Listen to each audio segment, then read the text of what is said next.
మీ ఇంట్లో ఒకేసారి ముగ్గురు కోల్పోవటం, నాన్నని, అమ్మని, చెల్లిని, ఒక్కడిగా మిగిలాను, ఉమ్, ఒంటరైపోయాను, రక్త సంబంధం మొత్తం మిస్ అయ్యానన్న ఫీలింగ్ కలిగిందా సార్ బాగా?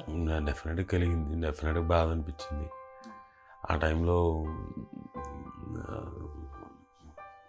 చాలా ఇబ్బంది పడ్డాం.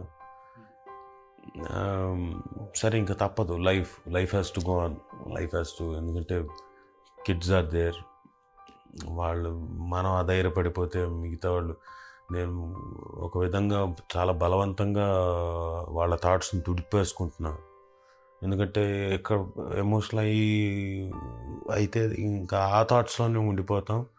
ఇంకా వాళ్ళ ఫ్యూచర్ గురించి, వాళ్ళ పిల్లల తాలూకు ఫ్యూచర్ గురించి ఆలోచించలేమన్న ఉద్దేశంతో ఆ థాట్స్ రాకూడదని నేను చాలా ట్రై చేస్తుంటాను. బట్ తప్పదు, వస్తూనే ఉంటాయి. ఒక 2-3 months కంప్లీట్ డిప్రెషన్లోకి వెళ్ళిపోయారు అన్నమాట. యా.